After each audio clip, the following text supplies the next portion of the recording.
So let's start. It's been a while after my previous session. So today's session is very important. Again, an important session in this lean quality program. It's 7 quality tools. So we'll see what's uh, the agenda today.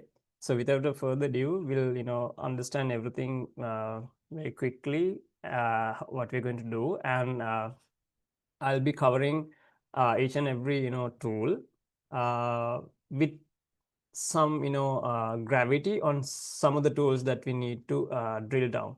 So this is the agenda. Uh, we will first understand what is a problem means, right? And also the problem types. Then why do we need quality tools? Second, we'll start learning the 7 quality tools. Thirdly, so we will have a 3 minute, let's say 5 minute stretch break, and then we'll continue to do the 7 quality tools. So what is a problem? You have heard this, you have learned this, right? So I'll quickly refresh the knowledge that we have learned. The problem is the gap between the current state and the desired state. So these two examples. Now this current state is a young kid, let's say 5-year-old, and then the second picture is let's say 20-year-old person. So the gap is 15 years. This is the desired state, right? So if he imagine, the small kid imagine, I wanted to be an adult. So if that's the desired stage, the gap between the two stages are 15 years. And the second example is, now imagine this is let's say efficiency. Oh yeah, we'll take efficiency. So the efficiency is at low rate. Let's say as a number, it is 30%. Our future target, the desired state, is 80% efficiency. So the gap between 80% and 30% is 50%. So that's the problem. So keep that in mind. We need this when we learn everything in future slides. And also, I hope this is just a small thing, but I don't want to give more detail, more time on this, because we have already learned this. And also, this may be new for you. Maybe you have heard it. Problem types. So I have considered 4 problem types before we learn the 7 quality tools. So in my upper quadrants, in my upper left quadrant, I have qualitative problem. So what does the qualitative problem means? Here you see 5 senses, right? Ears, eyes, nose, hands, touch, feel, and also the tongue. So qualitative means you feel it. You don't have numbers. You have the gut feel. You have your observation. You have your hand feel. Those are the qualitative problems. So when you see, okay, when you observe something, this is not wrong, this is not right, there's a problem, right? If you hear something bad, you tend to say, okay, this is not good, this is bad.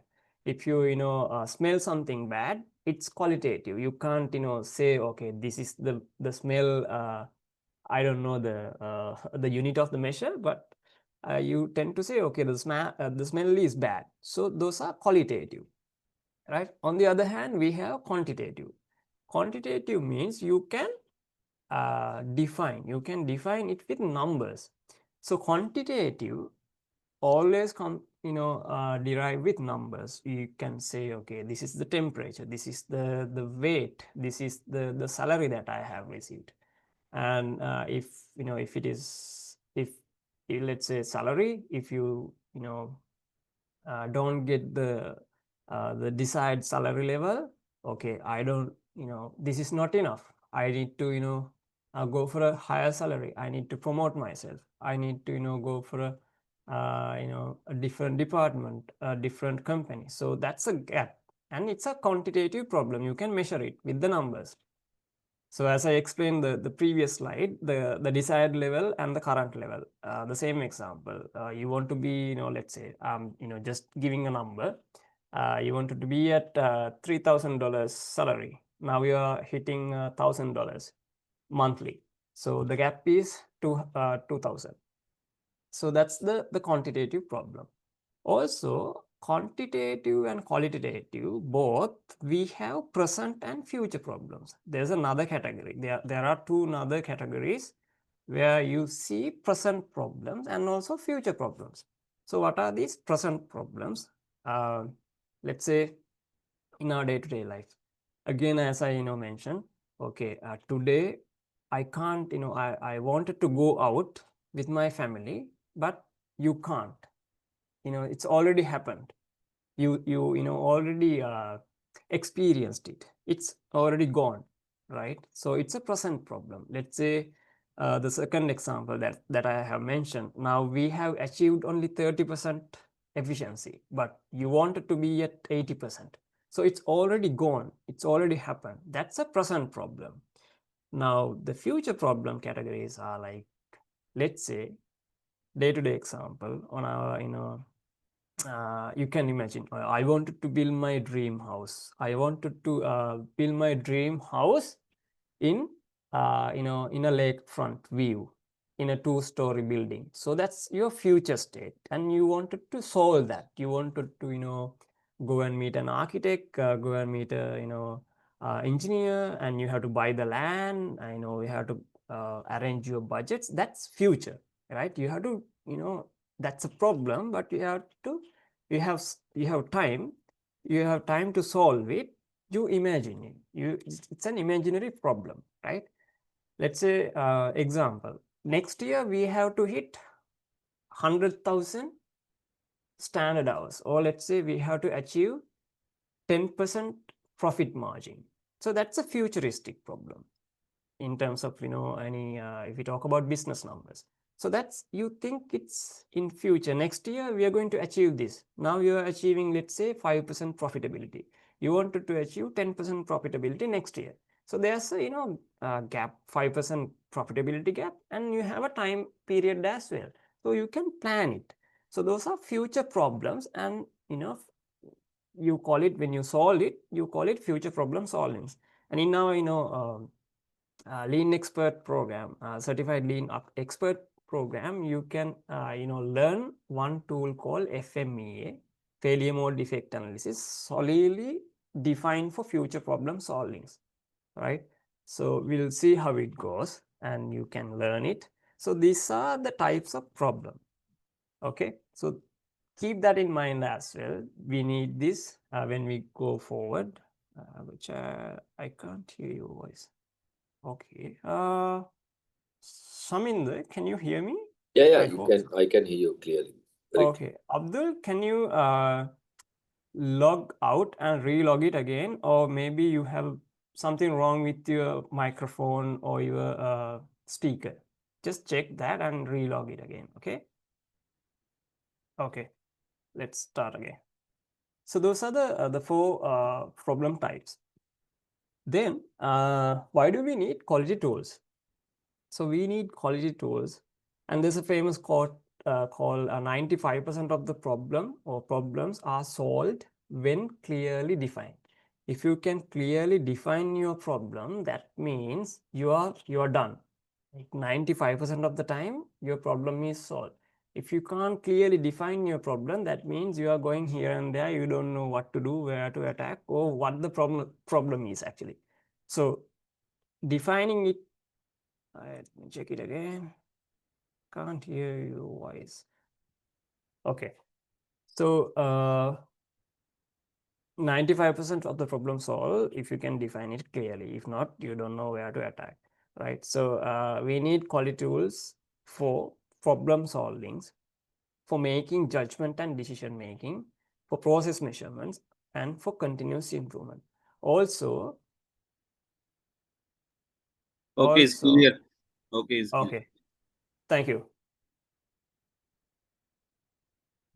So quality tools, 7 quality tools are not problem solving tools, but we can use it for problem solving. Those are problem highlighting tools. Keep that in mind, right? You will be learning problem solving tools as well. But here we are talking about problem highlighting tools.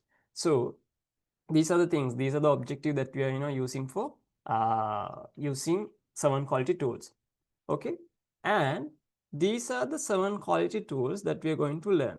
First one is process flowchart, second is check sheet, third is histogram, fourth is Pareto analysis, cause and effect diagram, scatter diagram, control chart, respectively, right? 5, 6, 7. And I will be sharing you 4 applications. You will not learn these in any other program, but we will share you 4 applications, special applications in Pareto, in process flowchart, histogram, Pareto, and scatter diagram. You will learn each and every element and also the application. Then we'll start with the process flowchart. So this is the first one that we're going to learn. So this is how a process flowchart looks like. So this process flowchart is kind of, you see a big red arrow, right? The process flowchart, when you draw a process flowchart. Hello. Yes, Your Abdul. screen is not visible to me. How about others? I think he has something issue with because we can see Yeah. the screen properly. Okay, Abdul, are you using your mobile phone? No, laptop. Okay, so maybe you're switching to your Zoom participant view. Just go to the screen view, then you will be able to see it. I think you're in the other screen. Already only black screen, screen. So yeah, so the reason is, I guess there are only 2 reasons. If you're using mobile phone, you have to swipe it to your right hand or left hand side. If not, if you're in laptop, you have to go to screen view window. There are 2 windows, participant windows and screen window. I just wanted to means this is something with regarding to the slide. Sorry, Abdul. Like, I just wanted to clarify something. All these signs that are they a standard, like conventional thing, or like does it vary in different cases? The shapes, do they vary, or is it a standard for each? It's okay. Different... It's okay. No. Okay, Problem now? is Okay. solved. Yes, problem All is right, solved. super. Okay, super. Thanks, Amin. So now there's a big red arrow in the window, right? So which means process flowchart, this process flowchart has to be downwards. So process has to flow downwards. That's a kind of norm, right? If you talk about process flowcharts, there are other process flowcharts. I will explain what are those process flowcharts. One example, one application. And you can see this person, Edward Deming. You have heard about this person when we talked about the lean quality, the history of the quality. And he said, if you can't describe what you are doing as a process, you don't know what you are doing. So which means simply, if you don't have SOPs, standard operation procedures, work instruction, process flow charts, especially in business world, you don't know what to do. You don't know who are doing it. You don't know where to do it. You don't know when to do it. So process flow charts are basically to guide you how the process works. So this process flowcharts, I have given a small example, the tea making example. Here you can see the start. Now we have learned about material and information flow. So you know what are these symbols? Start point and then turn on kettle. These are simple steps, right? There are multiple steps if you go to different type of tea making processes. But just imagine these steps. Turn on kettle. Then the second step, we have given wait for kettle to boil. So we need the water to boil at 100 Celsius, let's say. Then water boil is a decision. It's a quality gate. If you don't get the right temperature, your tea will not, get the same taste, right? To get the right correct taste, water has to be boiled. So so it has to be a quality gate. It's a yes or no answer. If it is yes, you can proceed to the next step. If it is no, you have to wait up until it gets boiled to 100 Celsius. So that is a simple example, right?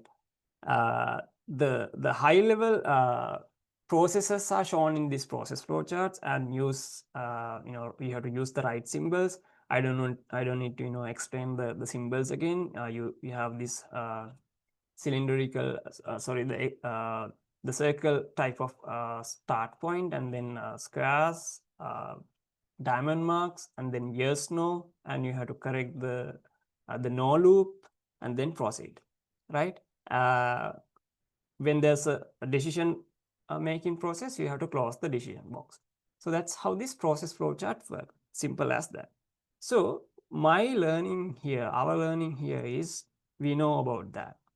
Our application here is about one thing. This is another process flow chart, but it's a decision making process.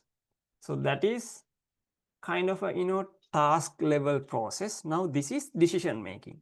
Now, when it comes to decision making, you always has to escalate your process, escalate your decision, escalate your problem to the next person, or to the superior, or to your leader. So I have given a small example. Let's say we have quality checkers, the ground level. The second level is quality supervisor or quality group leader. Then the third level, quality executives or quality senior persons or quality lead hand.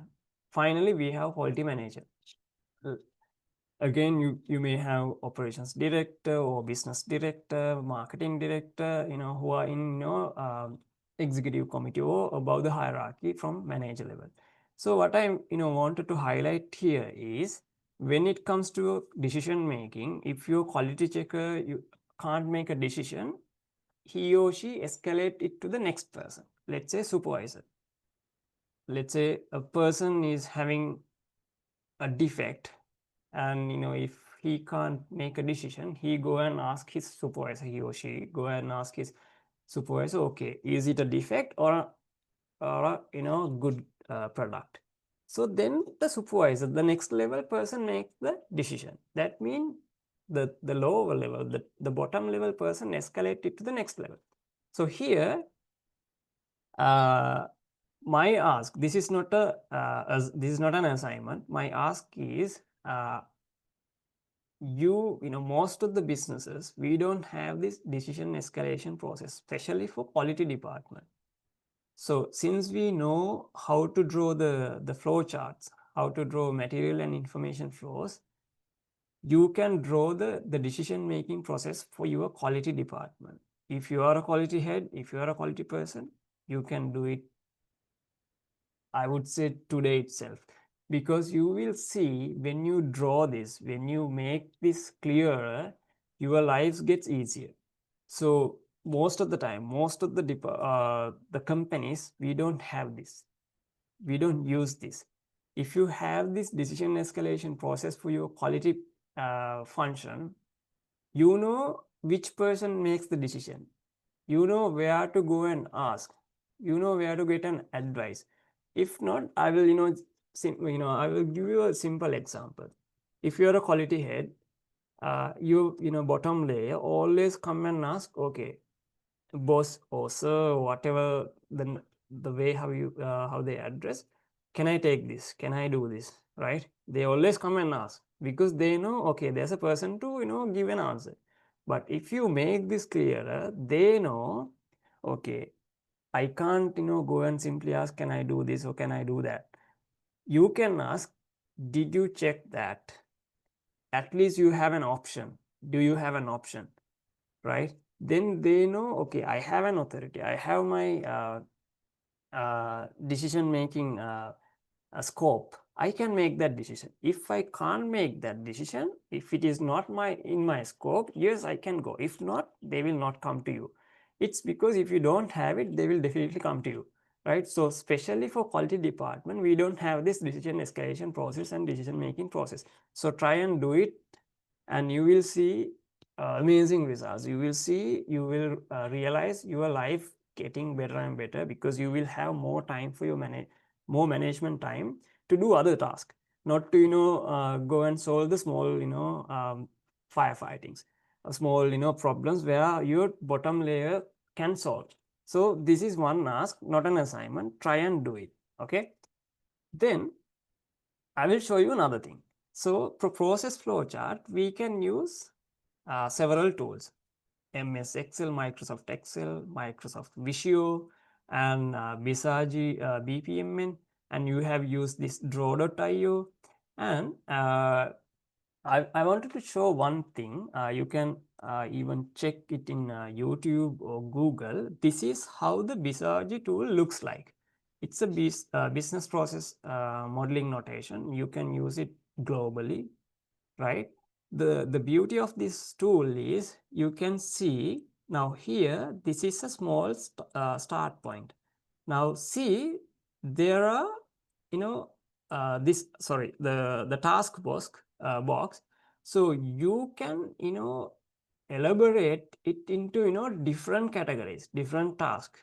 So you have multiple options to do that. Let's say, as an example, imagine now we are doing our task based on the time, based on the alarm, based on the frequency, or based on the email that we receive. So you can mention that in this Visage tool. None of the other tools, we can't express that idea. So if you use this Visage tool, you can say, okay, our production start once we receive the production planning. So production planning is an email. Let's say if it is an email, so production planning email is the start point. You can mention that. If not, let's say our customer buy sheet. So this is the buy sheet that we start continuing our task, planning, then production, everything. So you can do everything in this tool. Try, if you can get the license, that is even better. If you wanted to learn it, if you can use it in your business, that will be a great opportunity. If not, try and see some videos at least, so there are tools where we can express our idea in a better way, not like the Microsoft. I'm not saying Microsoft Excel and other these other tools are bad, but this is high tech and very advanced tool. So that is one thing. And I don't want to, I actually wanted to start drawing this draw.io, but since we know about this draw.io, I don't want to kill the time. I want to save some time for other tools. So use this draw.io also. You can easily use it. It's a free version, and you can the way how they have defined their AI is very easy. So you don't need to draw any arrows. You don't need to connect task or any diamond marks, quality gates. It's automatically available. So try and do your decision escalation process in your department with this draw.io. If you are not in quality department, get your quality manager or quality lead hand, ask them to draw it, and then ask them to see how the decision process getting smooth and smooth. So that is the first tool. Okay, so we'll continue to the other tool. I hope we are clear on this tool. If you're not clear, if you have any doubts, just raise your hand or unmute yourself, ask any question. If not, I will continue. Okay. So the second tool is check sheet. So it's a check sheet. This is how it looks like. This is one example. This is the first example. First box is a door paint check sheet. We have done this in our I would say grade 5, grade 6 and 7. So we have used this check sheet, but in today's world, we are not using it in right occasions, right locations, and in right time. So you will amaze how we can, use this small tool if we use it in, correct way. So this door painting check sheet has, it's a drawing, and there are some symbols as well to show what are these. It's a defect, right? Defect marking check sheet. What are these defect types and how many defects that they have observed, and then there's a sheet number and the color number, and then date and everything there. So there's a way how we can use it in a simple way. So when the person comes, they know these are the defects that I need to correct it. These are the areas that I need to clean. These are the areas that I need to paint it. So that is one example. The other example is telephone interruption, the second example. There are 4 reasons, and also the days are in a 1 week, they have encountered these type of reasons, and also these number of interruptions, phone interruptions. So they have the total, and also they have category wise numbers. So why we actually why I said why we are not using it in a correct way? It's because let's imagine now in our in manufacturing or in our service sector, we always tend to say, okay, I have seen this.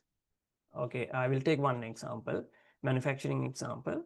I have seen this person is not doing the job right, and this this lady makes more defects because she is too old. And sometimes we tend to say, okay, he is a fresher, he don't know how to work, he don't know the process. So we our gut feel tend to say, okay, this is what happened, this is what I have observed, but that's not correct. What you can do is you can use this simple check sheet. If you have kind of a feeling, if you see something is wrong, or if someone comes to you and say, okay, this person is not doing good, this person is bad, ask those person who ask, or do yourself get this check sheet, because it's a pre-prepared check sheet. We always has to use it in the bottom layer, not in the top layer. Or let's say manufacturing, so imagine if it is apparel manufacturing, you use this in the bottom layer, the operator level, team member level, quality checker level. In let's say telephone operator business, you use it with the telephone operator, the call receiver level. So ask them to mark their task, or else let's say if it is production, apparel manufacturing or any other manufacturing, you can ask your quality person, in production quality person, to mark let's say 1 hour or 2 hours. It depends on the problem that you receive, depends on the observation that you have seen. You can define it because it's a pre-observation. Let's say this person is the example that I have taken, this old lady is making more defects. You can give one prepared sheet to your inline QC and ask, okay, you have to mark whether this person is make more defects or not. So 1 hour, at the end of the 1 hour, you go and check the sheet. If that person is making more defects, you can see the data in the check sheet. If not, there is no, if you can compare it, right, based on the defect rate, based on the calls, you can compare it. So it's a simple tool, but we are not using it.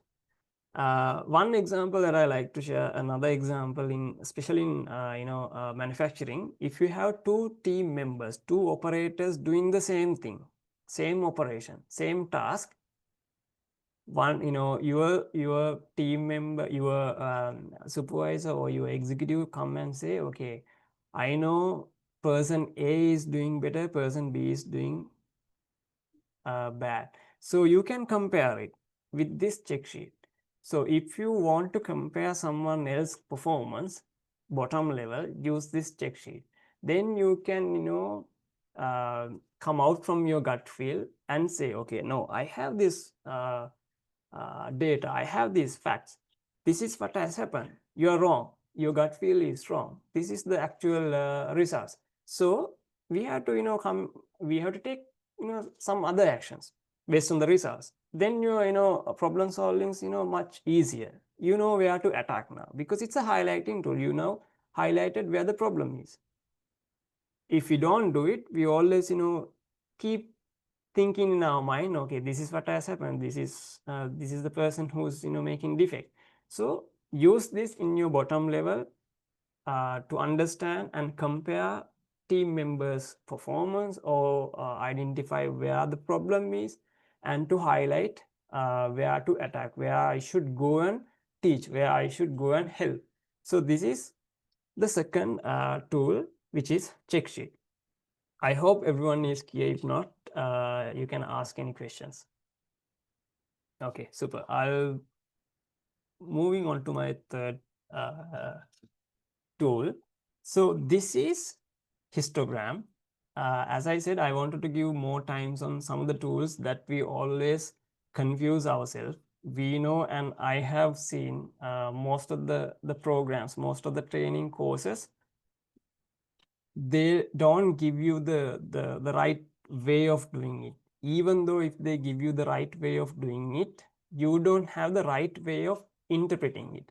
The interpretation is the most important part in this 7 quality tool. That's why I said in the first two tools as well, if you know the problem, you can interpret it correctly. If you don't do it, you can't do that. You will always go with what the qualitative data says, what the gut feel says. So this histogram also, I have seen enough.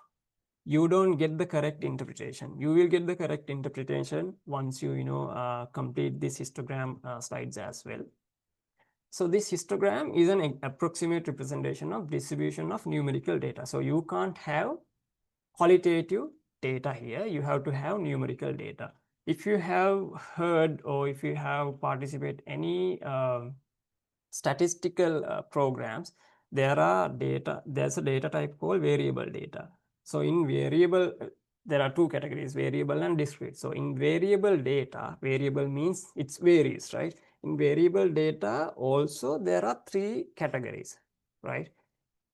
I don't want to give you more info about that, but I just wanted to share how this concept behind in the background. So this variable data, where we have 3 types of variable data. One is continuous data, one is interval ratio, and one is nominal data. So continuous data and interval ratios, we can use those 2 types of data for making histogram. Which continuous mean, let's say in this class we have different ages. One can be 35 years of age, the other one is 40 years of age. So those are the continuous data. Nominal data are like, okay, male, female, then Darshana Chatura. So those are the nominal data. And interval ratios are like the third type of data. Let's say ratios. You can intervals and ratios. So imagine, you simply think this one. Let's say we have, let's say I have one car. I own one car. Let's say let's say a person called Kamal has 2 cars. We can't say I have 1.5 cars, right? It's like there's no logic on that. So we can't say I have 2.5 children. It has to be 1 children, 2 or 3 or 5 or whatever. So it has to be intervals. You can't have 0.5 half data. So that those type of data in those three types of data, we can use only interval ratios and continuous data. We can't use nominal data like names, labels. You can't use those for making histograms. And this is how it looks like, right? And I will show you the types of histograms. And when you see those types of histograms data, I will show you how you make a histogram as well, the second application. When you see those type of data behaviors, especially as I mentioned, interpretation is key and important. So we'll understand what are these behaviors. So the first diagram, histogram, is normal distribution. So one example is, you may have heard Z-score. In our score exam system, we have a Z-score mechanism. So if we always, the right interpretation of Z-score is, it has to be like this. The histogram has to be like this. We call it a bell curve. If you have heard this word in statistical, you call it a bell curve as well.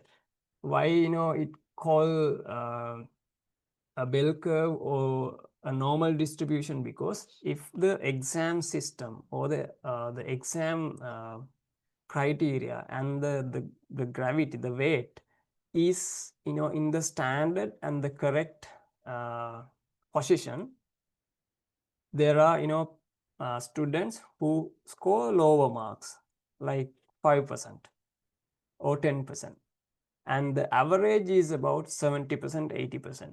Then the balance 5% or 10% has the highest. So that's why this Z-score has to be a bell curve or a normal distribution. That is one day-to-day example. So then we can call it the exam system is good. The exam is not that tight, not that tough, or you can call it, if, imagine every student score 99%, which means the score, the exam is not, it's loose, right? The questions are not tough enough to understand the knowledge. So it has to be, equally distributed as a normal distribution. So this is called a normal distribution, the first chart, blue chart. Then I will, take one manufacturing example as well to, continue this 6 histogram types. So imagine your efficiency, production efficiency. Imagine you have production efficiency in your y-axis, and in your x-axis you have your time from, let's imagine we have a production shift from 8 a.m. to 5 a.m. So in 8 a.m. your efficiency is at 40%. Then when it's, peak to the mid afternoon, they hit 70% efficiency, right? So from 40% to 70%, then again after 12, it, it drops from 70 to, let's say, again another 40%. So that's another example, and you can, say our efficiency peak at noon time. The way how you interpret it, if you see the efficiency graph is like this, our efficiency start from, let's say, 40% when it start the production, and then hit the peak by mid noon, then it drops again when the production shift ends. So that's the way how you should interpret it when you see the data. Then you can, take some, you can see, okay, why the peak time is achieving why the noon time is achieving the peak efficiency. Then you can go for problem solvings. So this is a problem highlighting tool. That's why I always say, and I at the start also I said 7 quality tools are problem highlighting tools. It's not problem solving tools, but we can use these problem highlighting tools to solve the problem. So when a production manager or general manager sees this, okay, our production, has to be if the ideal scenario has to be like this, uniform distribution. If you can start 70% efficiency by 8 a.m. and you keep continuing the same efficiency by 5 p.m., your you're good. Here, the problem is you have a fatigue. So you start at 40% and you keep, you are hitting, let's say 90% or 80% at mid noon, which means you have a fatigue. You are, doing more extra at these 2 hours, 2-3 hours. So which means your, efficiency is not achieving the consistent level. So you can, interpret it in that way. There's a problem. So we'll go and check. We'll understand the data. What modules or what production line or what production team is not doing, not achieving this target, uniform distribution. What has happened? Why this is, always same? If it is the same production, if it is the repeating production, you can, go to the next level and ask, questions to solve the problem. There are tools you will be learning in our future classes. So that is one interpretation. The second one is the green bar chart histogram is a skewed right. So this is a skewed right. So in your right hand side, you see an exponential, growth. So here you see, let's say we'll take the same example. 8 a.m. in the morning, you achieve only 10% efficiency. Then you gradually increase your efficiency, and at 5 p.m. or 4 p.m. you hit 70%, or let's say you hit 90%. So which means you are losing your efficiency here.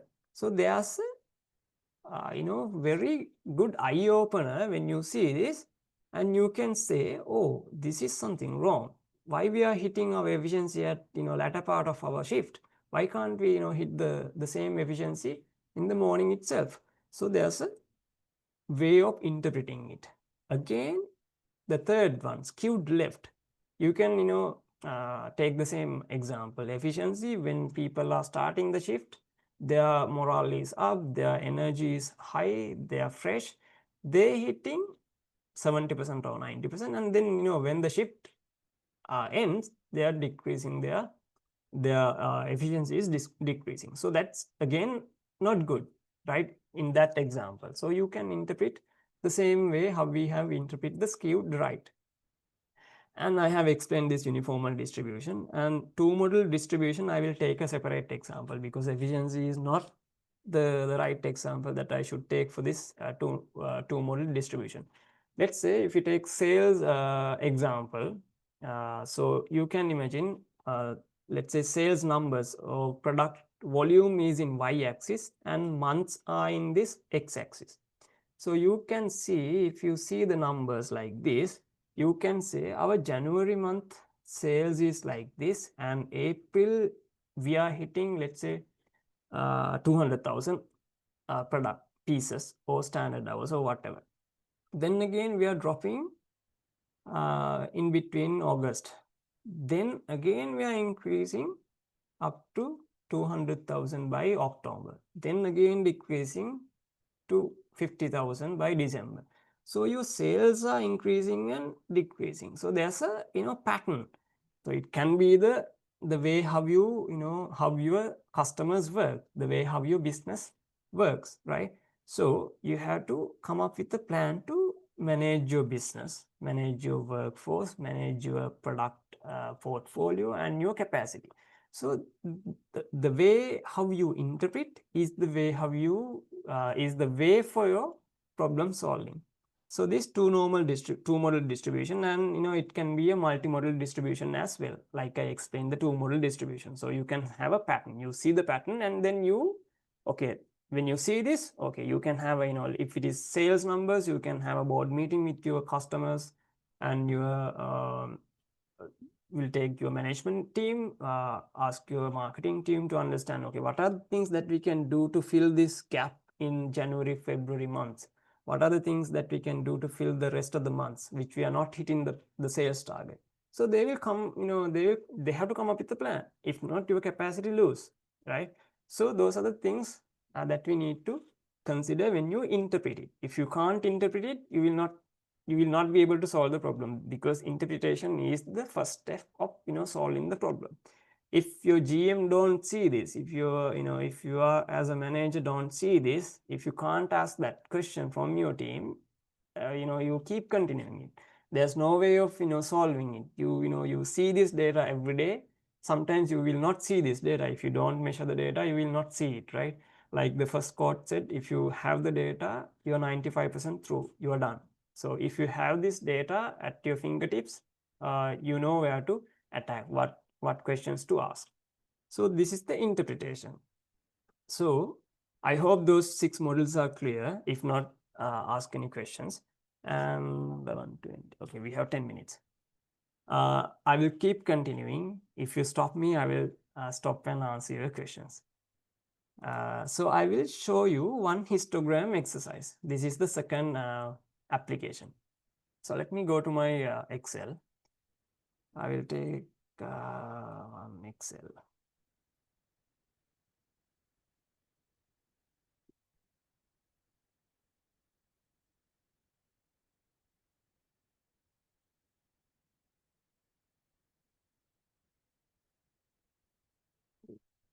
Second.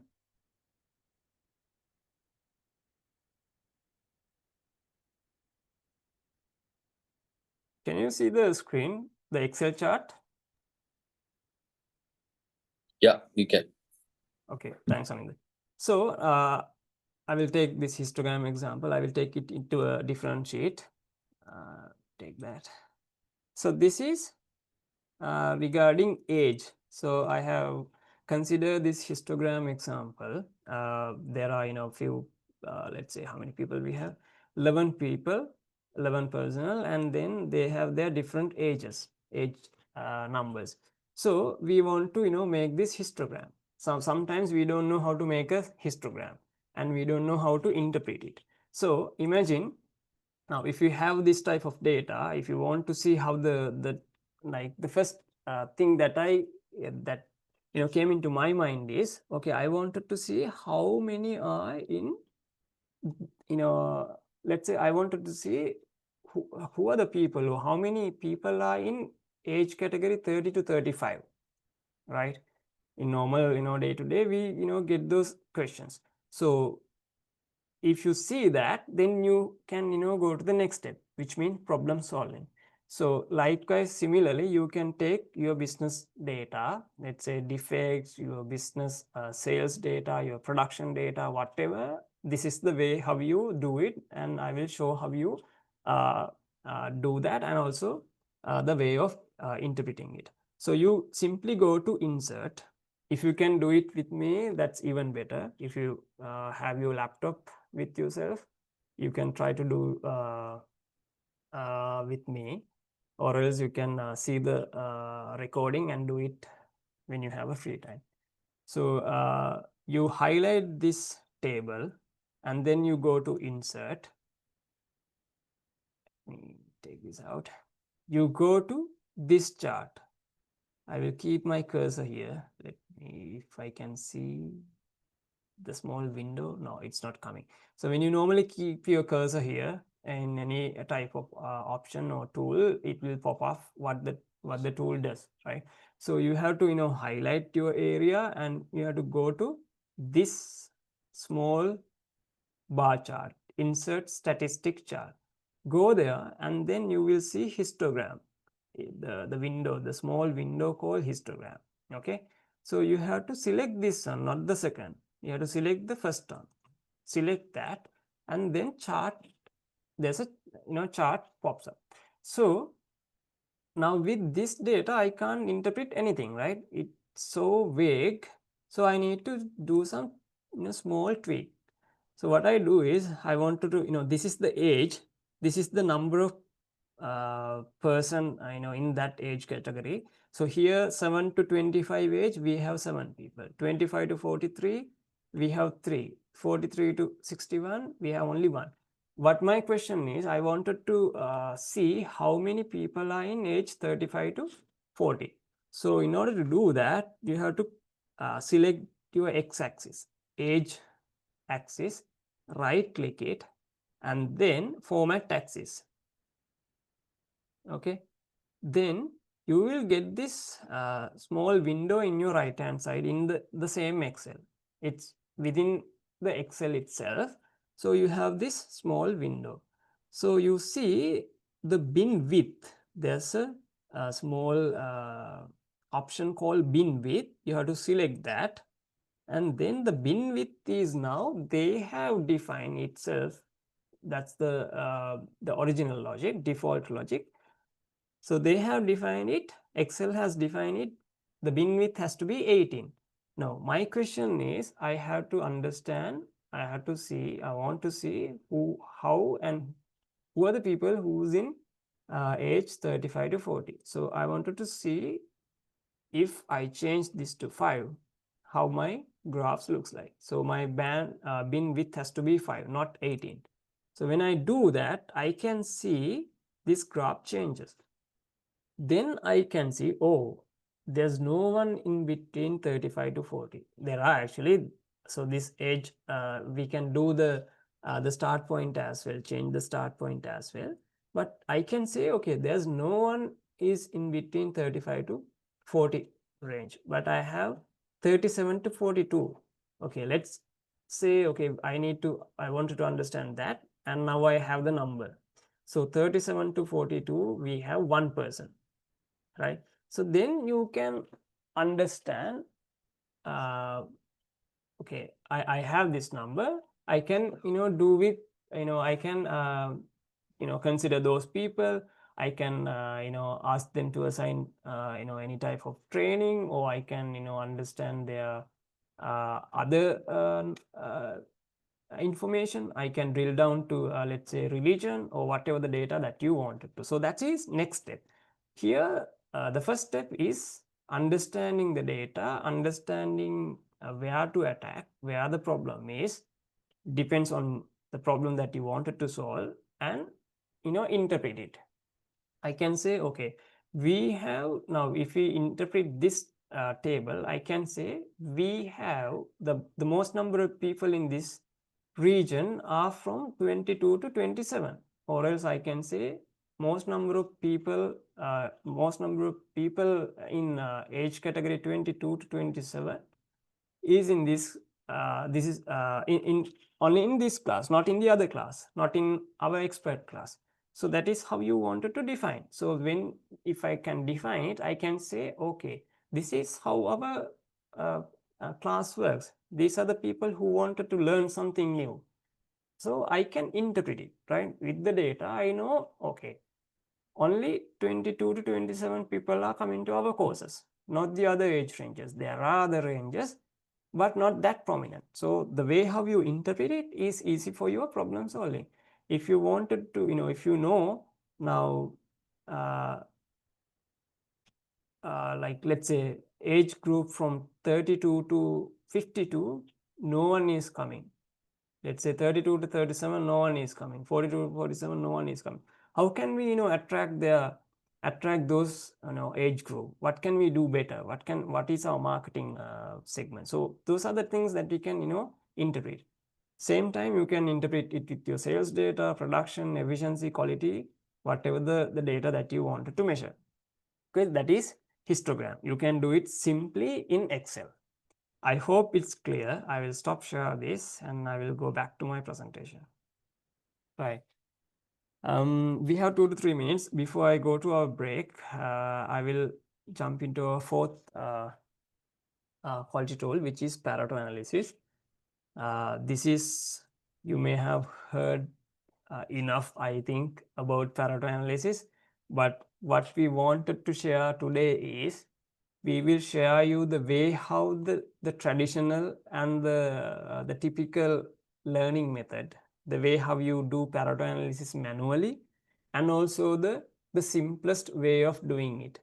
There are many tools that we can use, Minitab, but here like Minitab is one example.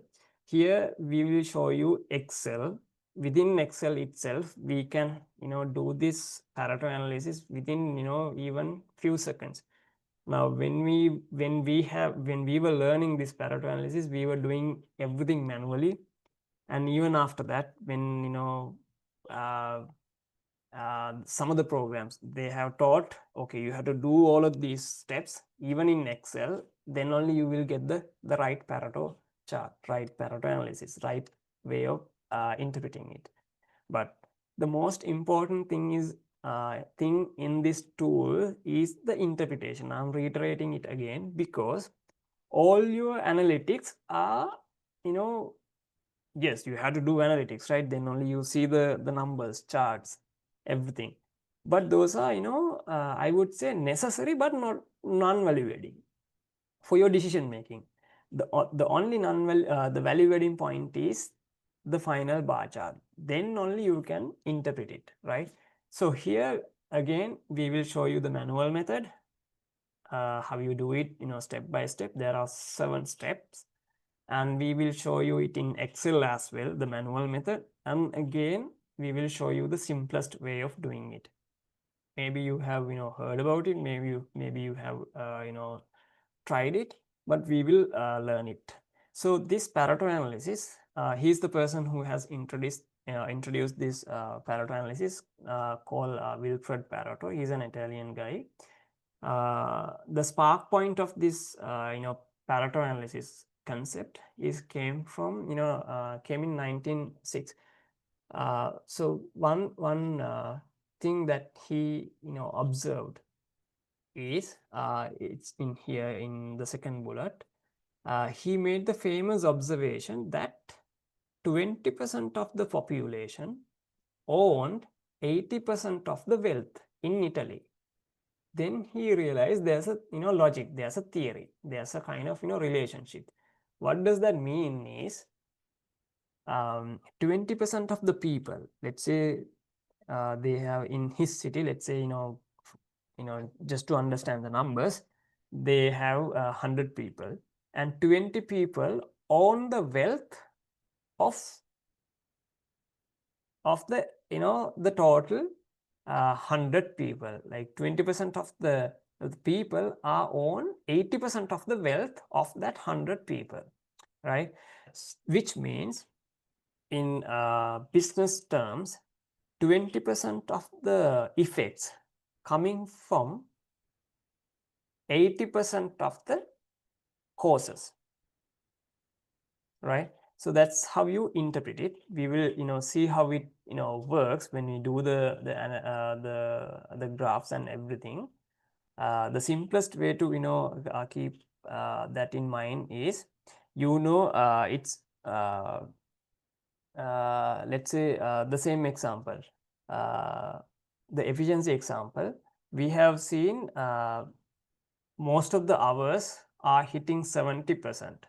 Is, let's say 5 hours out of 8-hour shift is hitting 70%. Sorry, 3 hours, only 3 hours hitting out of 8 hours. So you can say only 20% is 3 hours hitting the 80% of the target, which means the efficiency. So we will see how it works when you do the chart as well. So these are basic information about the Pareto analysis. It's a special type of bar chart where the values being plotted and arranged in descending order. So you will see what is descending order, what is cumulative percentage, and what is how you plot the secondary axis, how you drew the linear trend line. So though everything you will see when we step into make the Pareto analysis.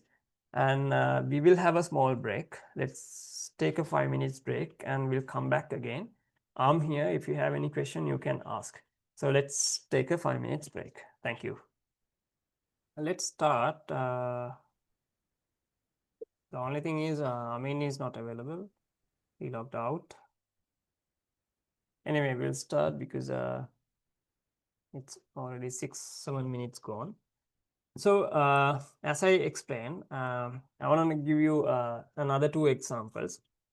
Let's say I have written down this. Let's say if you are a business person or you are a business manager, you are 80% of the business comes from 20% of the products. So which means you may have heard BCG metrics, right? Boston Consultants Group. So when you analyze your product portfolio, when you forecast your business well ahead, you have to have this business BCG matrix, where you see what type of products are in cash cow, what type of products are in star, which means your main core business is cash cow, your star, which is your future potential business. So likewise, if you are a business manager, you can say 80% of my business coming from 20% of the product. Let's say you have 10 products and your 80% of the business or the profit comes from 2 products, right? So you can interpret that. You can understand what are those 2 products. So where you want to give more prominent, where you want to give more priority. You have to protect those 2 products. Then you have to protect your those 2 customers. So then another example, 80% of the defect rate, if you are in manufacturing, in quality, defect rate, 80% of the defect rate comes from 20% of the defect types, which means 80% of your defect rate comes from, let's say you have everything together, you have 30 to 50 defects. Your 80% of the defect comes from only 3 to 4 main types of defects.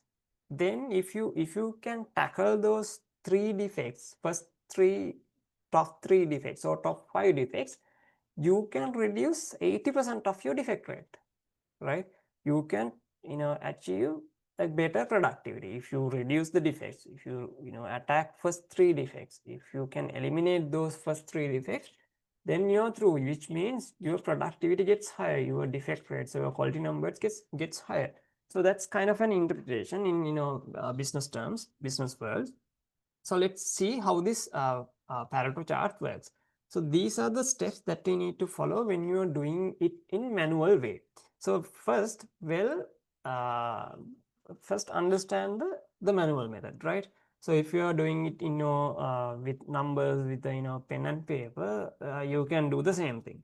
So we have to get all the data into a table. This is our data, the sample data. Okay, we have taken everything into a table, which is the example is problem area in the car. So this example is, it's a day-to-day example. Imagine you have observed some problems in your car, and the occurrences within, let's say, 1 month time, you have observed this much of occurrences in the problem areas. Let's say braking, you have observed 5 occurrences. Fuel system, you have observed 55, right? So you have some data in a table. Second, arrange the data in descending order. Descending in the sense largest to smallest, right? Third step is, I will, don't worry, I will, I'm gonna do it in, in an Excel, every, step, right? One by one, I will show you my Excel, and you can also do it. Third step is calculate the percentage of the data, each data, right? Fourth is calculate the cumulative percentage. Fifth, plot the graph, problem area, occurrences versus cumulative percentage. And then draw the 80% line. Then identify the problem areas fall into that 80% line. Same interpretation. 80% of the problems comes from 20% of the causes. So let's do it. So this is the step-by-step analysis.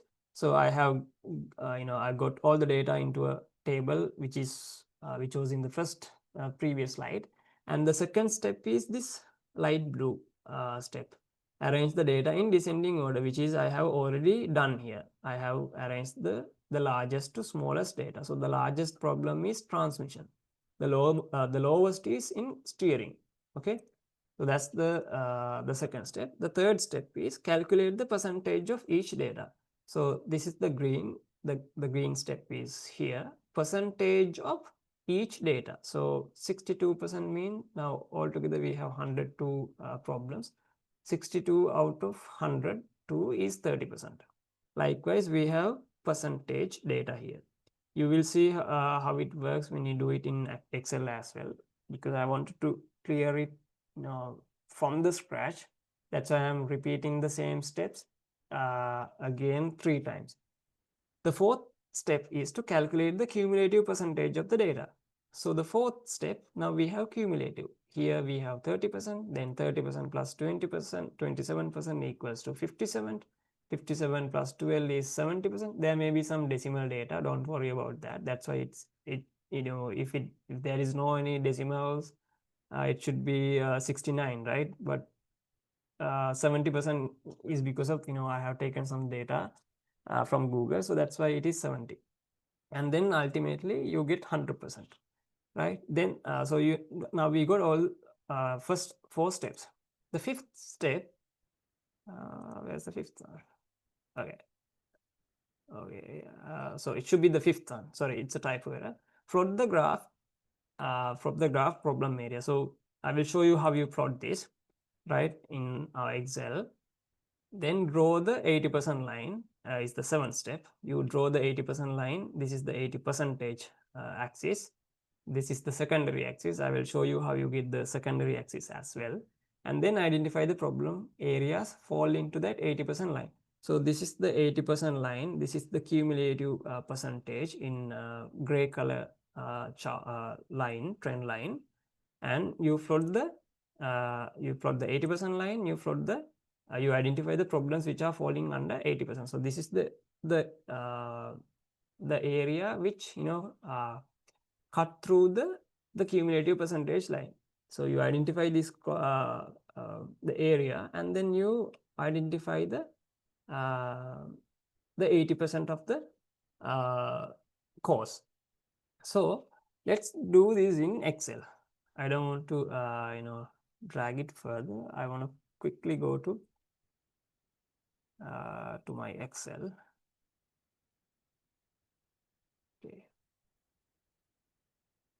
Okay, so I will take this.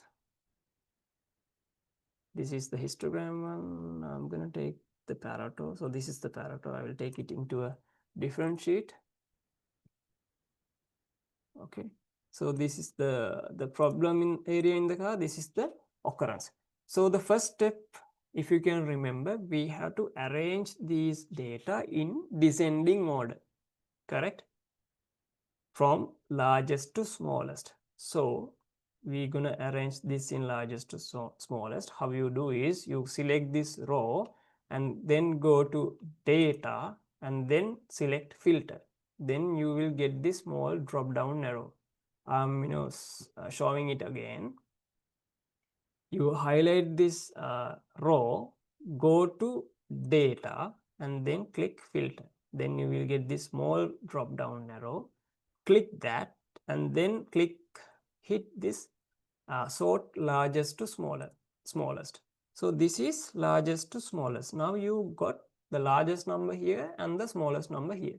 Then we need to get the total count here. We'll get the total count. You go to home, you get the sum here. Then we have 204 problem occurrences. Now we got the largest to smallest. Now we need to get the percentage of each and every occurrence. So how you get the percentages? You get the occurrences and then you divide it by the total. Okay, I think that is very simple. So I'm going to show it in here. Let me do that. It's easy for you to see it then. Equation 62 divided by 204. Then you have these percentage marks. I will mark it as percentages. Then what I'm going to do is, this is a small Excel theory. I'm gonna add this. I know this is called concatenate. So you add this dollar marks here. If not, if you drag it without adding these dollar marks, you will get, you know, different numbers, not the correct numbers. So you add that dollar marks, you drag it, then you will get the right equation, right formula. Then you add the total here again. Sorry, like since we have at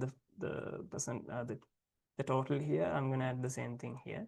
So you have the percentage of this each problem, right? Now the other step is, if you can recall your memory, cumulative percentage, correct? If you don't get it here, just let me know, okay? This is cumulative percentage column. Now cumulative percentage is, now for the first one it should be 30%. The second one it should be 30% plus 20%, so 57%. Then you can drag this because it's the same formula, so you will get the 100 at the end point. So this is the cumulative percentage. So now to draw the Pareto chart, we needed to have this occurrences, problem occurrences, and also the cumulative percentage. We don't needed to have this one, but we wanted to have it here in order to do this, right? So if you are not clear, you can refer the video again and again. If you are doing it with me, that's totally fine. You can have some hands-on experience. So what I'm going to do here is I'm going to draw this Pareto chart here, right? So I'm going to highlight this one here and then the cumulative percentage. Okay, you can do it by clicking your control key and highlighting the area that you wanted to highlight. Then go to insert again, then add this column or bar chart. Click this and hit the first one, right? I'm showing it again. You click your problem area in the car, occurrences, drag it down and then highlight the cumulative percentage by clicking the control key, and then go to insert, go to this bar chart area, click the first one which calls insert column or bar chart, click that small drop down arrow and hit the first one, 2D column, first bar type, bar chart type. Then you're going to get this bar chart. And there are some small orange color bars as well, which means the cumulative percentage. And also I'm not going to do all of this decoration. You can add chart type, everything you can do. Those are Excel things. You can do it simply, right? Let's say car problems and everything, right? I just hit car. So what you want to do next is you have to click this orange. You have to highlight the orange bar chart, highlight it, right click it, and then you have to change the format data series. Sorry, first we have to do the chart series type. Click the, sorry about that, change series chart type. Okay, then you are getting this small window. Here on the bottom you can see small cumulative percent. There's a small another box called cumulative percentage and this secondary axis. So we wanted to have the secondary axis, cumulative percentage, as our secondary axis. If you can remember the Pareto analysis, you have the cumulative numbers, occurrences. In the right hand side y-axis, the second y-axis, secondary y-axis, we have the percentage, cumulative percentage. So you want to click that cumulative secondary axis tick box and then click OK. Then you are getting another bar chart on top of the occurrences bar chart. Then you remember the Pareto analysis is like the secondary axis, cumulative percentage chart is a trend line. So you have to change the chart type. What I do is I click this and then you can go to here. You click that. I will show it again. Click that, go to insert. You see this click it here. You see this trend line chart type. You click that, and then click the first one, 2D line, first trend line bar chart type. Click that, then you are getting the cumulative percentage line. So now we are done here. Then the most important thing, as I said, you have to identify the 80% mark. Now here you have to draw the 80%. You have to understand the 80% line. You can manually do it. You can insert a let's say a shape. You go to shape and then take a small line. Draw the 80%. Keep it in here, and then you can do this, and then you know this is the area that the cumulative percentage cuts. So you again you don't need to do all of this. You know, if you do that, you know what are the points, what are the problems which are which are contributing for 80% of the impact issues. So you keep it in here. Then I'm trying to show this in a simple way. That's why I'm doing all of these shapes and things, right? So now you see only 3 problems are causing for the 80% of the problems. So that is what Pareto chart is all about, right? I hope you get this. This is actually the manual way. I wanted to experience you all to see how this manual method is working, because that it's always better to understand what is the manual method and how it works. So now I'm going to do the Excel template AI method. I'm going to close this. Let me close my Excel. So when you are getting any type of templates in Microsoft Excel, you have to close you have to close a window. Check. You have to close the other windows and take it a new window. Okay, I'm going to type my Excel here. Oh, you can't see, sorry. I'm going to share my screen. Okay, I'm sharing my screen. Now I'm going here. I'm typing Excel here in my Windows search bar. You click the Excel, and then you always see this templates.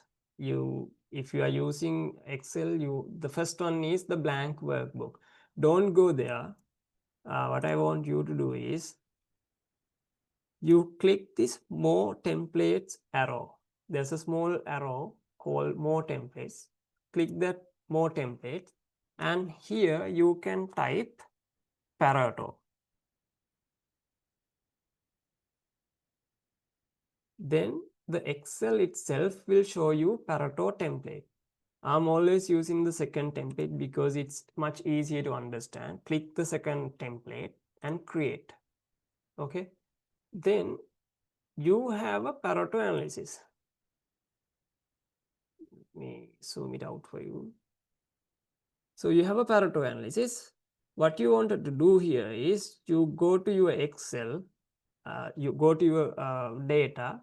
This is my data. I'm going to copy paste this into my Excel template on the top. And then this is the same Pareto analysis that we have created with 7 steps, taking let's say 10-15 minutes. That is actually to teach you, right? But if you are trying to do it first time, it will take good 30 minutes to understand and develop it. So but here it takes only 5-10 seconds, so that you can use it easily. So this is the third template that we wanted to share, and also the application of these 7 quality tools. So I think how many of you have seen that before? Saminder, Abdul, and Amin, have you used it before? Yes, we are using. Oh, you have used it, right? I Yes. can't see. Okay, I mean the Excel template.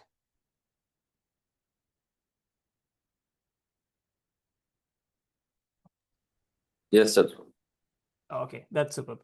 So how easy is to get the Excel template and the Excel manual work? Hello. Yes. Actually, better that Excel. When we are working the Excel, we can use easily this better than that template. Better than manual, that template we can use easily. Yeah. And so now we're talking about 7 quality tools. So under 7 quality tools, we have this Pareto analysis. And if you want to do, so only Pareto analysis is there to, take that template. But, many other tools you can use MS Excel Office. There are, more templates where you can go and do it easily. Even, there are many, like if you want to do a budget chart or let's say project charter, Gantt charter, you can do anything in templates. So that's how you do it. But the most important thing here is the interpretation. So when you interpret it correctly, you can do it. As I said earlier, this is kind of non-value adding but necessary, right? It is necessary, but it's non-value adding. All this data analytics is non-value adding ultimately if you're taking the right decision. But you can't do that, right? In real world, everything has to be there. But that is why all of these AI is coming into play, and everything, all these necessary non-value adding parts are generated through AI. If you wanted to say something, now if we say something to an AI bot, and if you express the same scenario through your words, they will create everything and show you the graphs. So that's how this AI works. That's why I have always mentioned these are always necessary but non-value adding. All these non-value adding are now replaced by this AI. So that is the fourth tool. Then let's move into our fifth tool, which is Ishikawa or cause and effect diagram. So this Kaoru Ishikawa is the person who has introduced this tool. Maybe you have learned about this. I know, I'm sure that we have talked about this person when we talked about the quality history. Anyone can remember about this person? Any specialty? Okay, no worries. So if you can recall, so this person, he's an engineer from Toyota. So he's the person who introduced the what do you call? Even it was quality circle, right? The quality circle concept. He is the person who introduced it to the ground level team members, where or small team they come and solve their own problems. They get together, a small team, combine like a team of 4 or 5. They come and solve their own problems. That's kind of quality circle culture. He's the one who has introduced this through Toyota production system.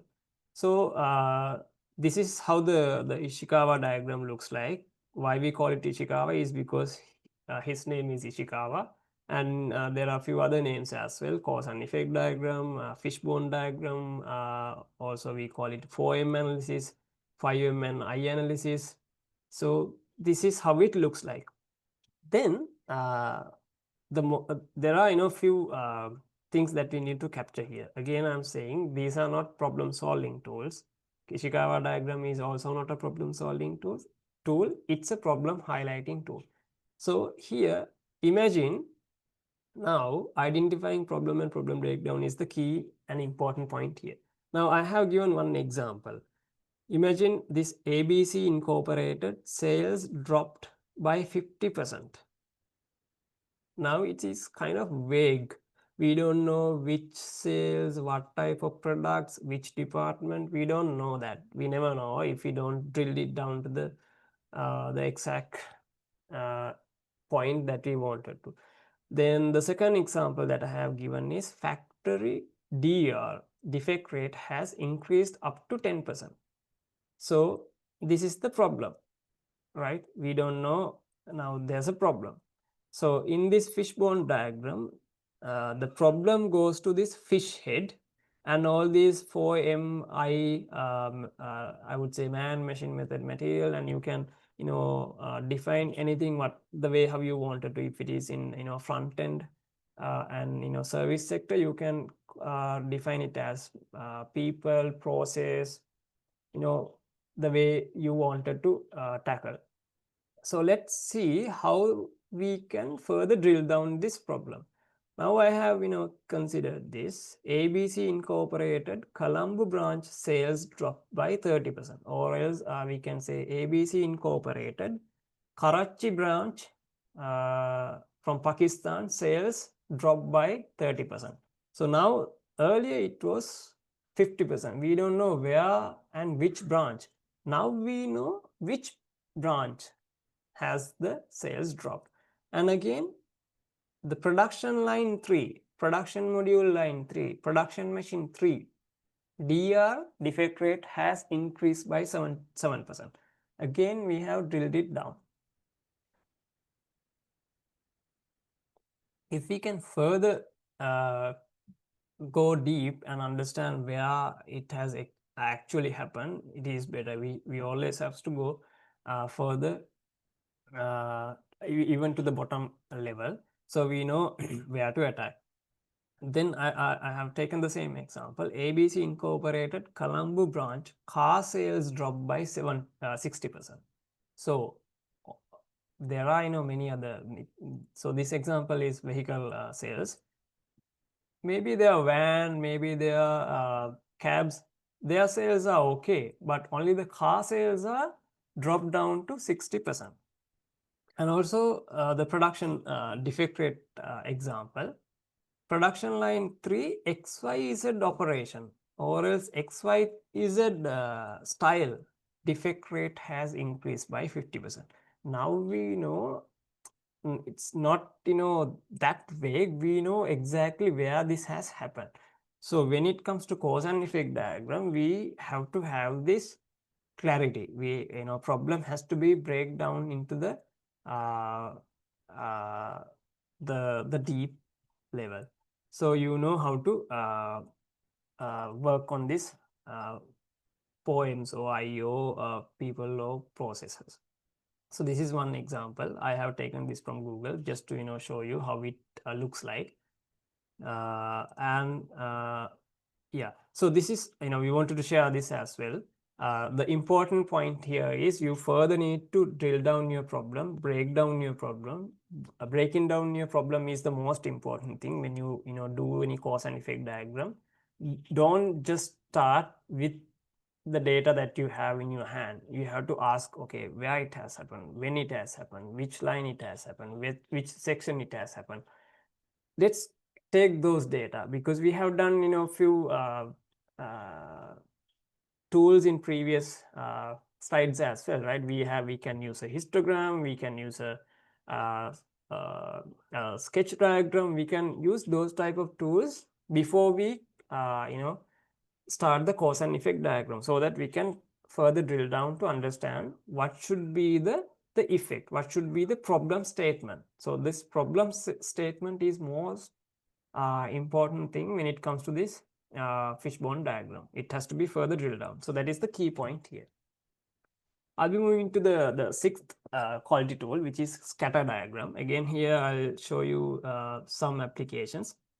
The scatter diagram is to understand the relationship between two variables.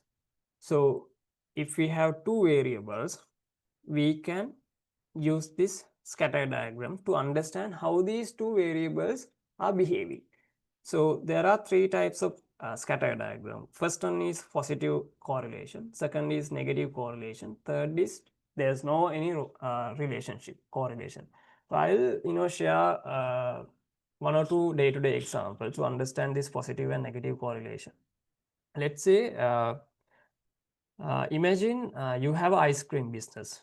Now if we consider the ice cream sales, when it comes to cold months, let's say December, January, your ice cream sales are dropping, because people normally average people, they don't eat ice cream during cold time. 1 second, please. So on the other hand, imagine in summertime, people, tend to eat ice creams. So April, May, June, your ice cream sales are increasing, which means if the temperature goes high, if the environmental temperature goes high, your ice cream sales goes high, which means there's a positive correlation. Temperature also goes high. In x-axis here you can see it, and also sales also increase. On the other hand, let's imagine you have a coffee business. In coffee business, it's it works other way around. It's the opposite side of the way. So imagine in colder months, in winter months, your coffee business goes high. Normally, when you feel cold, cool, you drink coffee, more coffee. When you feel warm, in hot season, summer, you don't drink coffee. You drink some cool drinks. So when the temperature increases, coffee sales goes down, right? When the temperature drops, your coffee sales increases. So it's a negative correlation. So these are the those are the two examples which we can consider for positive and negative correlation, and I will show you some business related examples as well.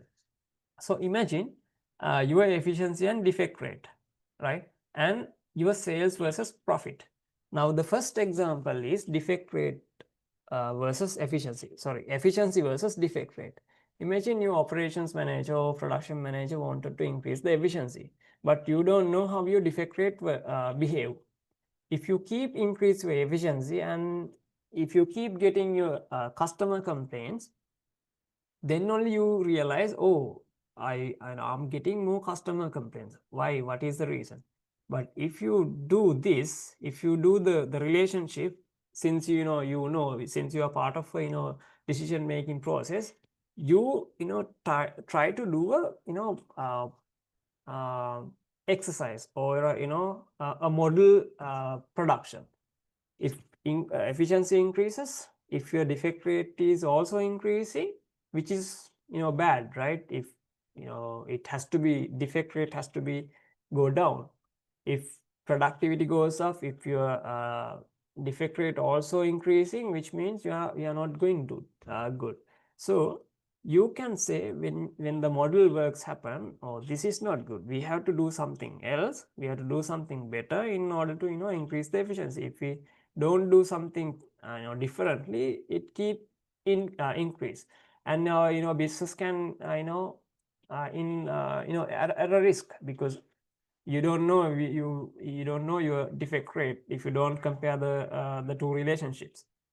And imagine if your efficiency increase and your defect rate goes down, that's good. As a business, if you can increase the efficiency and also your defect rate goes down, which means your both KPIs are hitting into a good directions. That is one way of interpreting it. Then the profit and sales. If your sales goes high, this is the vice versa, so the other way around, the opposite side of the interpretation. If your sales goes high and also if your profit increases, which means good. When the sales goes high, profits increases. When the sales goes sales increase and your profit is eroding and decreasing, you have to think twice. Why? If even though we increase our sales, we are not hitting our profit, we are not increasing our hit, it is the same value. So which means you have to think twice and understand what is wrong with that. So that is another way of interpreting this scatter diagram. So I will show you how this scatter diagram also works, right? This is again an Excel work. How about scatter diagram? Have you used scatter diagrams? Saminder, Abdul, Amin?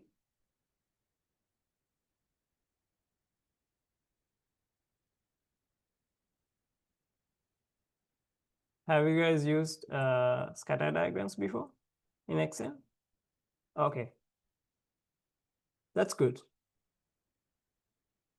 Have you used it for interpretation, Amin? Yes, we've used it for our testings and all, like, in the laboratory, like for like to correlate between the fat and moisture as such. Like in a previous Oh, place I worked, like, yeah. okay. So you have done some what do you call it? Hypothesis testing, something like that, to compare the Product testing, uh-huh. and in the product, like during the semi-finished state, how the, like, behavior of the like, the fat percentage and the moisture content, how, if there is, like, as the process goes on, is there like, drastic change in the moisture levels, so that like, the fat is overcompensated, like that, Okay, super. which Kind sort of changes the whole texture and the taste profile. Good. Yeah. Super. So anyway, how about Abdul and Saminder? No, we not use that strategy. No, we are not Okay. using. So no worries. We'll see how it works. So I have taken the same data. So this is efficiency and defect rate. I have considered the same example that I have used. So I'm going to use these data, and I go use the insert tab, and then go to this under charts. You have this scatter diagram charts. You click that small arrow and then click the chart. So you get this data, plotting, across the chart. So, but we can't say anything with this type of data. So what you want to do here is you pick one data mark data point and right click it and go to add trend line. So you click when you hit this data point, you will get this small window and go to add trend line, right? Then here there are multiple trend line, but I'm using the same linear trend line that it automatically pops up. So you have this trend line. Then you can see, efficiency, when efficiency goes up, when efficiency increase, defect rate is also increasing. So now you have an interpretation. The same way how how we have taken the example in our slides. Now we have data. You can use data and see how this scatter diagram works, how these two variables work, behave with efficiency and defect rate. So that is one example that we wanted to share it with you.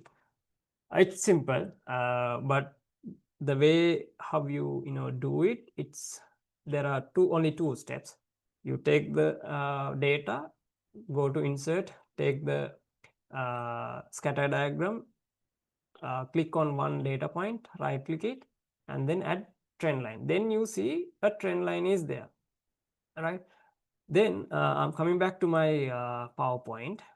Okay, so that is one way of doing it, and one way of the way how you interpret it. So that is about scatter diagram, and let's now move into our last quality tool, which is control chart. So maybe this is familiar for you all. Anyone who can share a day-to-day example? Have you seen any type of chart in our day-to-day life? Any example?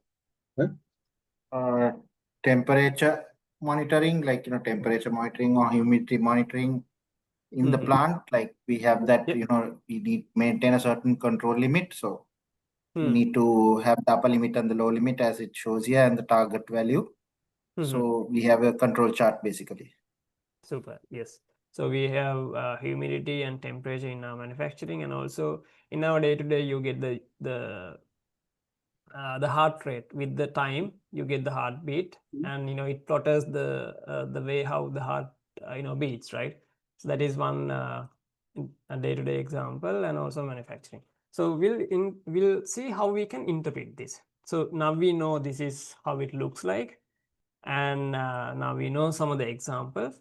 And have you heard about, now we know there are two control limits, middle point, and also upper control and lower control, UCL and LCL.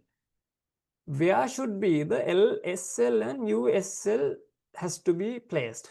Lower specification limit and upper specification limit.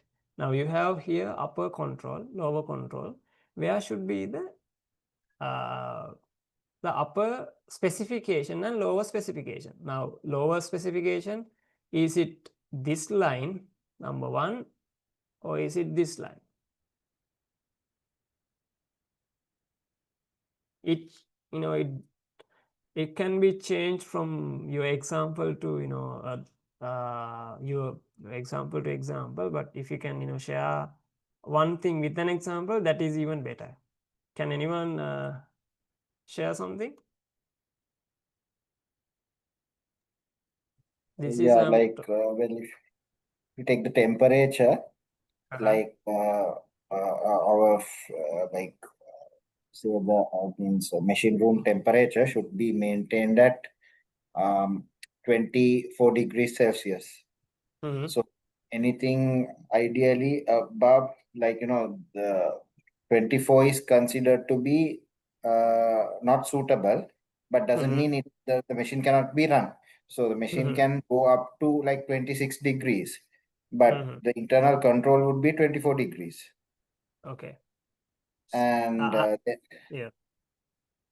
And the lower level would be, it should be like, it is mainly a nominal value, because you know it's hard to maintain at 20 degrees and so on.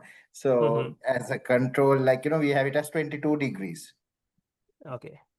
So I like the word that you have used, internal. So this is, you know, most of the time this UCL, USL and LSL is specification, right? The S is specification, upper specification, lower specification. So which comes from customer side, or it can be supplier machine itself. They can define it. If it is a temperature monitor, if it is a humidity monitor, they can define the machine supplier. But you know, imagine if your customer needs to set that to, let's say, temperature, you have to have 20 degrees. That is their specification, lower specification. Let's say their upper specification is 25. So now, you know, they have a, you know, they have given us a target, but our target has to be, you know, more stringent to that. Within that range. Yes, it has to be, you know, within that range, because we have to anyway hit their target, right? We can't say, okay, upper control limit is 27 or lower control limit is 23. If we do that, we won't be able to hit our customers' numbers. So we have to be stringent. So always based on the example, upper specification and lower specification has to be, you know, more, you know, I would say more simpler, and the control limit has to be more stringent. So that is how we have to define the upper specification limit. Always we get the upper specification limit and lower specification limit, and then we define, especially in manufacturing, in our service levels, we define the control limits. Like we say, if we know the person better, we know how to, you know, attack, right? So if you know the control limits, if you know your numbers, you know you are anyway going to hit the customer numbers. So that is how it should be. So that is one point. And so this is how it looks like. It depends on the way how you define, and also the example.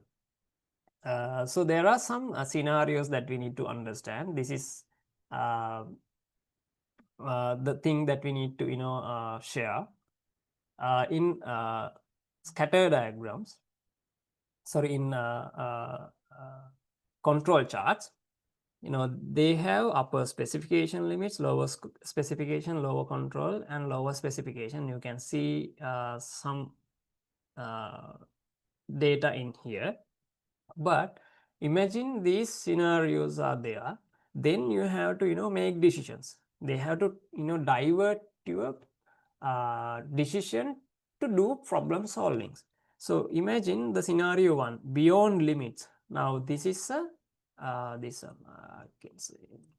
will take the laser point. So this is beyond the limits. So if it is only one or one or 2 points, those are outliers. We can simply avoid those. So that is one theory when it comes to control charts. There are 8 scenarios, but I'm not going to cover the whole points, but I'm going to cover the yellow highlighted points. The fourth scenario is zone C. Now zone C is in this black box, and it says 7 or more consecutive points on one side of the average. Imagine this is the average, 7 or more consecutive points above average or below average, which means you are not doing good. Your process is not good, not doing good. There is something wrong. It can go wrong. So we have to address that. We have to understand that point. We have to understand what has happened, then go to problem solving. Then the fifth scenario is trend. 7 consecutive points trending up or trending down. So imagine consecutively 7 points goes upwards or goes downwards. There's again there's a problem. There's something wrong with the data. There's something wrong with the process. You have to consider that point and take that scenario out and understand what has happened. Do problem solvings. Right? That is the third point that I wanted to highlight. The fourth point is over control, which means the number 8, 14 consecutive points altering up and down, which means you got 1 point up, second down, likewise, like repeatedly you go to 14 points up and down, up and down, up and down, which means something I can be manipulation. If it is real, if it is accurate, it's kind of sometimes unrealistic, but it can happen also in actual world. But sometimes if it is a manual task, which means they may be altering the data, they may be manipulate the data, there might be a manipulation. So we had to consider those points as well to understand, okay, what's wrong with this process. It can't be if we have tacit knowledge, we know it can't be like this. If it is continuously up and down throughout the time, the data, when you see it, something is wrong. So you have to go and see the actual place, or you can interview your team, or you can understand what has happened. So that is about control charts, and that's about actually the 7 quality tools. And yeah, we come to the end, and if you have anything, you can ask. If not, we can wind up the session. I hope something you have learned or something you have taken from this session. Anything to add, Saminda, Abdul, and Amin? All good. Okay, thanks, Amin. So we'll wind up the session, and we'll meet up again next week, same time. And all the best. Have a good weekend. Yeah. Good, thanks. Yeah. Thanks, team. Bye-bye. Thank you. Bye.